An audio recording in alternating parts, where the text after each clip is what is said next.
Você sabia que uma das maiores armas que nós temos atualmente, e é por isso que a rede social tem o poder que tem, é a influência? Se eu e você conseguimos influenciar pessoas para agir massivamente sobre aquilo que é necessário para que elas possam ter uma vida melhor, isso fará com que elas possam obter o sobrenatural da parte de Deus, ou melhor, o sobrenatural na sua vida. Tem acontecido nesses últimos dias algo poderoso no nosso país, que as pessoas têm se ajuntado para então conseguir de alguma forma movimentar o cenário atual financeiro e político para que possam então ter um resultado melhor para si e para as outras pessoas.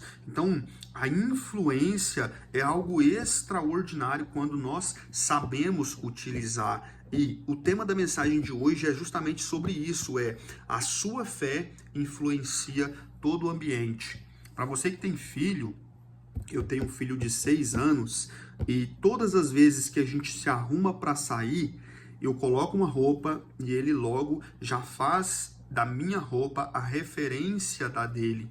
Todas as vezes que a gente sai para algum lugar, a forma com que eu me comporto, o meu filho, sem ver, começa a se comportar de forma igual. Então, é necessário que você entenda que a sua influência pode influenciar todo o ambiente. Ou ao contrário, você pode também ser influenciado por algum ambiente negativo. Conhece pessoas que, por alguma amizade errada ou por se conectar com pessoas que não deveriam, acaba tendo desprazeres, acabam entrando por caminhos que elas mesmas não gostariam de entrar? Então isso tudo acontece por conta da influência. Eu quero que você abra a sua Bíblia em Atos dos Apóstolos, capítulo 5, porque eu quero trazer uma mensagem nesse livro para você sobre influência de extrema valiosidade para a sua vida. Pegue um papel, pegue a caneta para que você possa anotar e aplicar pelo menos um desses 3 princípios na sua vida. E hoje eu quero aqui ler a partir do verso 12 com vocês em Atos dos Apóstolos, como eu disse, capítulo de número 5, que diz assim: E pelas mãos dos apóstolos, muitos sinais e maravilhas eram feitos entre o povo, e estavam todos unânimes no pórtico de Salomão. Quando aos outros nenhum homem ousava juntar-se com eles, mas o povo tinha-os em grande estima, e muito mais crentes no Senhor eram acrescentados, multidões e multidões de homens e mulheres. E nesses primeiros versos aqui da palavra de Deus, a gente vê que os discípulos de Jesus, quando ele já estava na glória com o Pai, principalmente aqui Pedro e João, eles colocaram em si a responsabilidade de anunciar o evangelho para as outras pessoas, ou seja, ensinar o evangelho às outras pessoas. Até porque Pedro, João e os outros discípulos tinham tido experiências maravilhosas com Jesus. E eles se sentiram, então, responsáveis, até porque Jesus pediu isso para eles, ide por toda a criatura e anunciai o evangelho.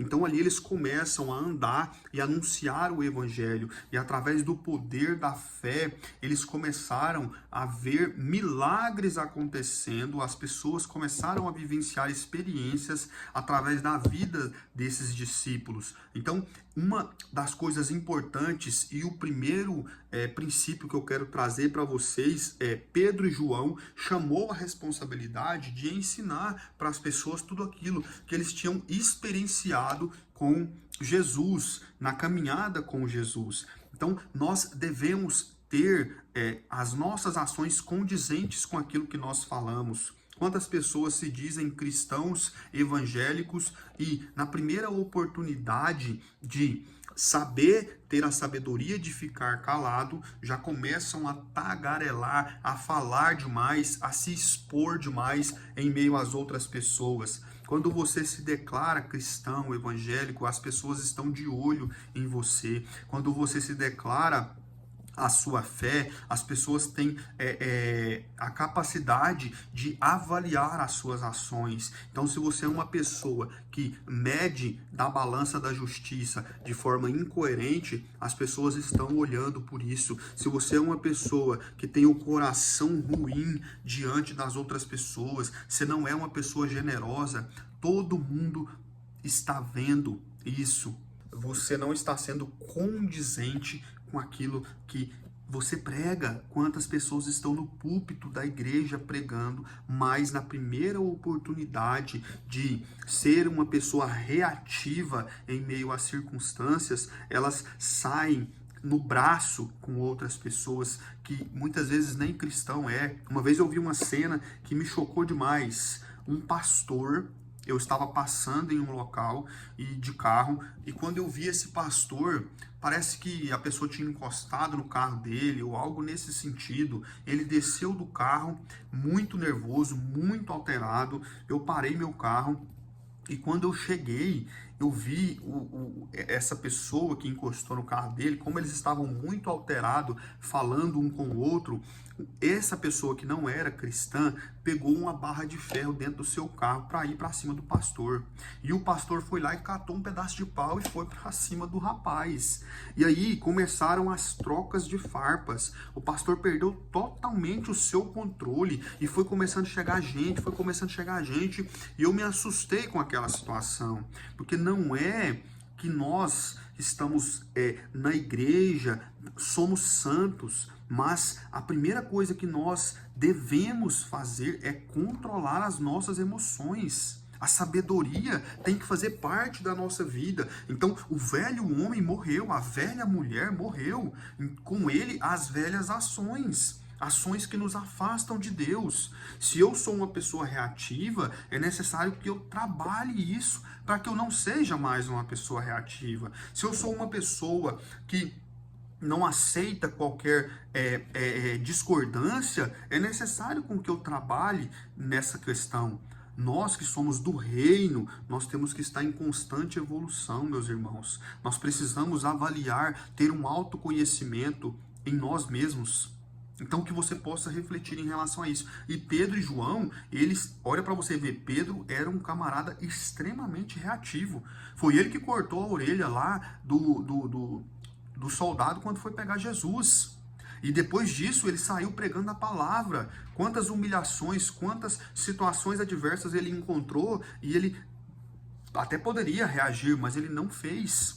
Sabe por quê? Porque ele entendeu o verdadeiro propósito de Deus. Quando você está caminhando com Deus, a sua vida e as suas ações devem ser diferentes. E o texto continua dizendo: de modo que eles levavam os enfermos para as ruas e os colocavam em catres e em macas, para, ao menos a sombra de Pedro, quando este passasse, cobrisse alguns deles. Veio também uma multidão até das cidades circunvizinhas a Jerusalém, trazendo pessoas enfermas e atormentadas de espíritos imundos, e todos eram curados. E aqui eu te trago o segundo princípio dessa mensagem. Anote: esteja tão cheio de Deus a ponto de você mudar o ambiente e não o ambiente influenciar você. É importante que você entenda que quando a palavra diz que as pessoas se sentiam que a sombra de Pedro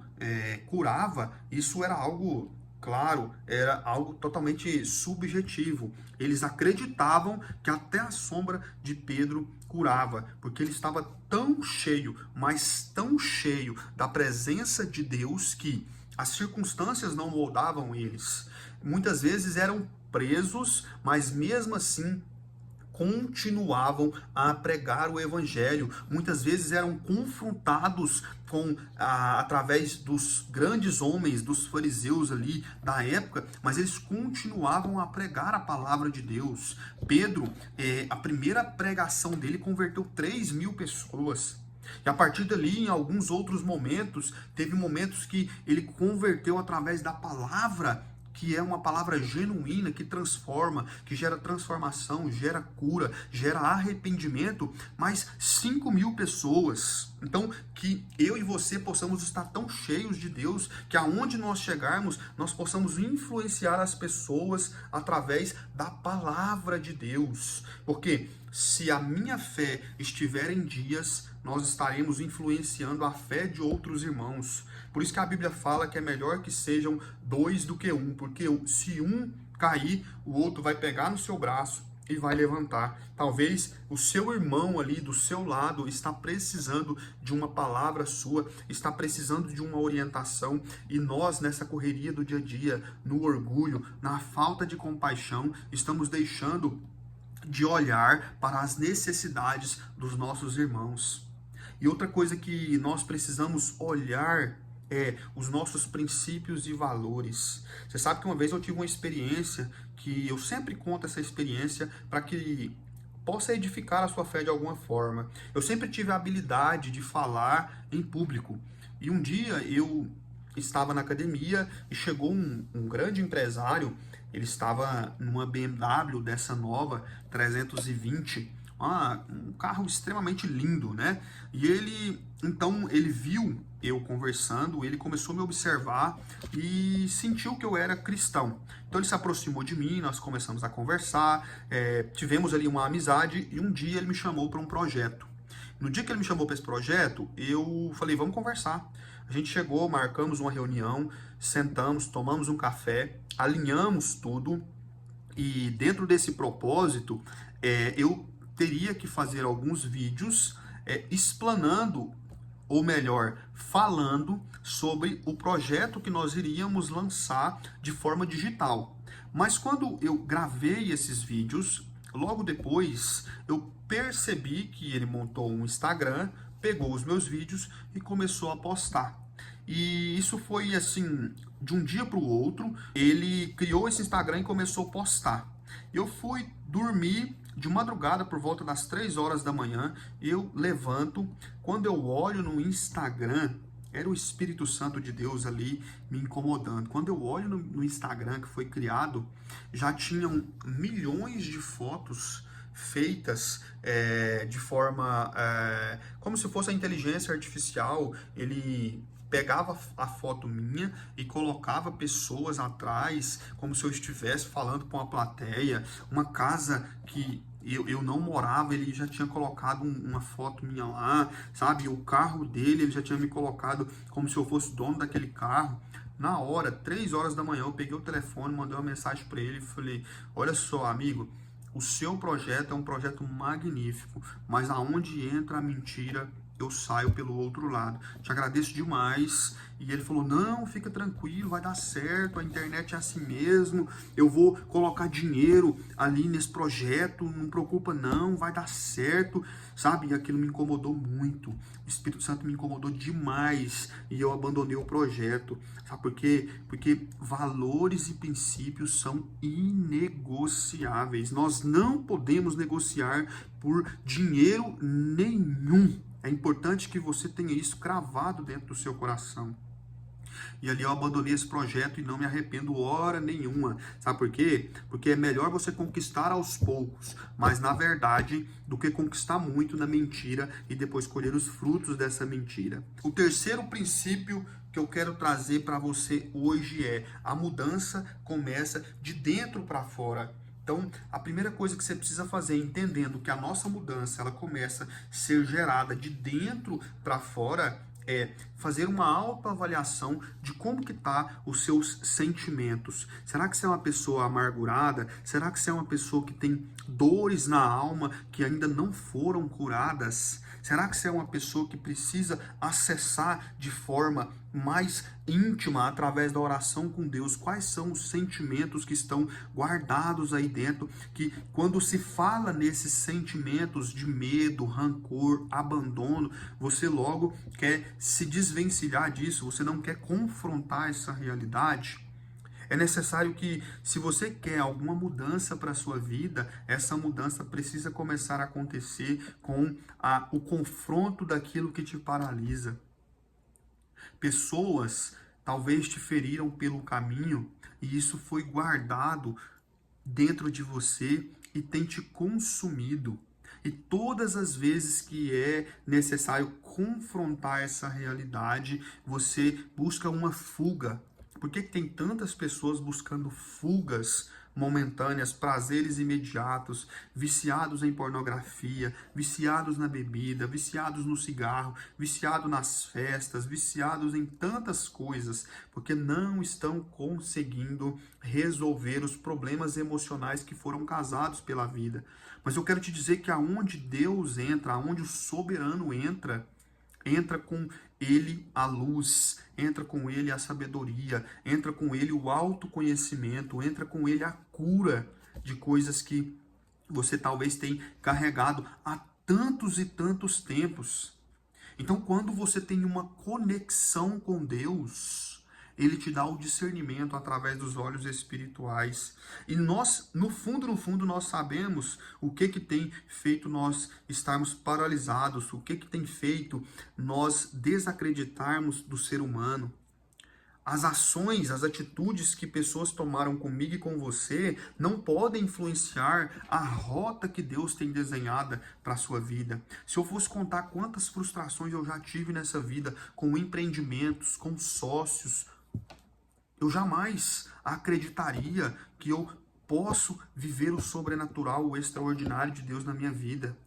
Não é sobre como as pessoas agem nas nossas vidas, é sobre como nós reagimos às circunstâncias. Então, que você possa anotar esses princípios dessa mensagem de hoje, guardar no seu coração e começar a praticá-los. O primeiro é: chame a responsabilidade para si e comece a agir massivamente em direção àquilo que você quer. A segunda coisa o segundo princípio: seja tão cheio de Deus a ponto de você moldar os ambientes e não as pessoas te influenciar. E o terceiro e último princípio é: a mudança começa de dentro para fora. Faça uma autoavaliação e comece a mudar hoje. É o que eu declaro em nome do Senhor Jesus. Amém e amém.